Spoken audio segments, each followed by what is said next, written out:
یزید مجھ سے خلافت چاہتا ہے، بیعت چاہتا ہے. یزید چاہتا کہ میں اس کے ہاتھ پر ہاتھ رکھ کر بیعت کروں، اور میں فاطمہ کا لال ہوں، میری رگوں میں علی حیدر کرار کا خون ہے، سیدہ فاطمہ کا پاک خون میری رگوں میں ہے. میں ایک شرابی، جواری، عیاش، مکار، بے نمازی یزید کے ہاتھ پر ہاتھ نہیں رکھ سکتا. اگر آج میں نے یزید کے ہاتھ پر ہاتھ رکھ دیا کہ بھائی امام حسین جو ہے یزید کے ہاتھ پر بیعت کر لی ہوتی، کیا ہوتا؟ جان بچ جاتی، بچوں کی جان بچ جاتی، اتنا بڑا جو ہے معاملہ نہیں ہوتا، آپ جھوٹ موٹ کا بیعت کر لیے ہوتے.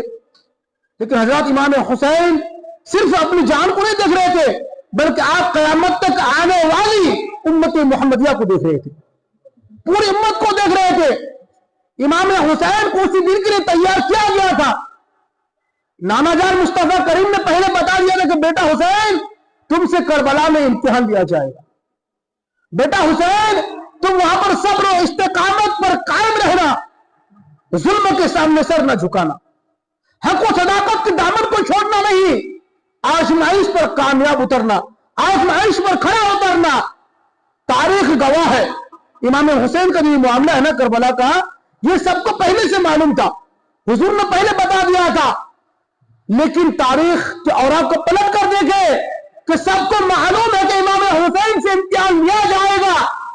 حضور دعا فرماتے ہیں اللہ میرے نواسے کو، میرے بیٹے کو صبر و استقامت عطا فرما، کربلا میں صبر و استقامت عطا فرما. حضرت علی شیر خدا بھی دعا کرتے ہیں اللہ میرے نال کو صبر و استقامت عطا فرما.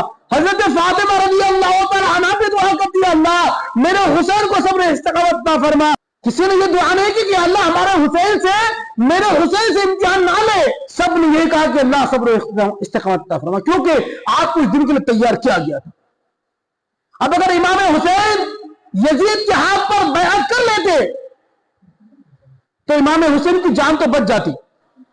یزید سب کچھ دینے کو تیار تھا آپ کو، لیکن امام حسین آنے والی نسل کو دیکھ رہے تھے، آنے والے قیامت تک کی امت محمدیہ کو دیکھ رہے تھے کہ اگر آج میں نے یزید جیسے شرابی کے ہاتھ پر ہاتھ رکھ دیا، اگر میں نے یزید جیسے بے نمازی کے ہاتھ پر ہاتھ رکھ دیا، ایک بدبخت کے ہاتھ پر ہاتھ رکھ دیا، ایک فسق و فجور والے انسان کے ہاتھ پر ہاتھ رکھ دیا، تو قیامت تک کے لیے لوگوں کے لیے یہ جو مثال بن جائے گی، اور سب لوگ یہی کہیں گے کہ نبی کے نواز حسین نے ایک شرابی کے ہاتھ پر ہاتھ رکھا تھا، ایک بے نمازی کے ہاتھ پر ہاتھ رکھا تھا، اس کے ہاتھ پر اس نے ہاتھ رکھ کر بیعت کی تھی. اس کا مطلب شراب پینا جائز ہے، نماز چھوڑنا جائز ہے، فسق و فجور کرنا جائز ہے. یہ دنیا والوں کے مثال بن جاتی.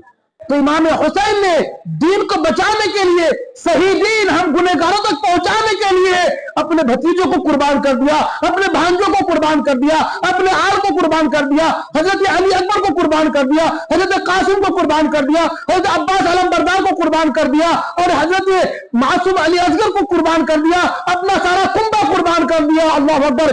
یہاں تک کہ خود اپنے آپ کو اللہ کے راہ میں قربان کر دیتے ہیں. کس لیے؟ تاکہ صحیح دین ہم تک پہنچے، صحیح تعلیم ہم تک پہنچے. اور یاد رکھیے اس دور میں، یہ ہمارا دور نہیں ہے، ہمارے دور میں جو خلافت، ایک طریقے سے خلافت کا مطلب بادشاہت ہوتی ہے. ایک طریقے سے خلافت جو ہے دنیا کے اعتبار سے اس کو بادشاہ بھی سمجھ سکتے ہیں. تو ہمارا دور نہیں کہ بھائی کوئی بھی بادشاہ بن جائے، شرابی، جواری، عیاش، مکر. آج کل کرسی پر وہی بیٹھتا ہے جو زیادہ جو ہے کرائم کیا ہوا ہوگا. نیک انسان جلدی کرسی میں نہیں بیٹھ سکتا ہے. لیکن وہ دور وہ اسلام کا دور تھا. اس دور میں خلیفہ کا مطلب کیا ہوتا ہے؟ خلیفہ کا مطلب ہوتا ہے کہ نائب رسول، حضور کا نائب. اور حضور کا نائب کون ہوگا؟ جو سارے لوگوں کے اندر سب سے زیادہ نیک اور متقی ہوگا، اسی کو خلافت کا حق رہتا تھا. اور جو خلیفہ ہوتا تھا وہ وقت کا امام ہوتا تھا، وہ نماز 5 وقتوں کی جماعت سے پڑھایا کرتا تھا، وہ خود امام ہوتا تھا. تو خلافت کا مطلب ایسا نہیں کہ کوئی معمولی انسان کوئی بھی بن جائے. اور یزید جو ہے اس کے فسق و فجور عام تھے، یہ کھلم کھلا نمازیں چھوڑتا تھا، شراب بھی پیتا تھا. اب غور کرنے کی بات ہے کہ امام حسین جیسے ایک نیک آدمی جو کہ حضور کے نواسے ہے، جو جنتی نوجوانوں کے سردار ہے، جو علی شیر خدا کا لالا سیدہ فاطمہ کا لخت جگر ہے، وہ یزید جیسے بے نماز شرابی کے ہاتھ پر ہاتھ کیسے رکھتے تھے؟ ان کو اپنا امام کیسے بنا سکتے تھے؟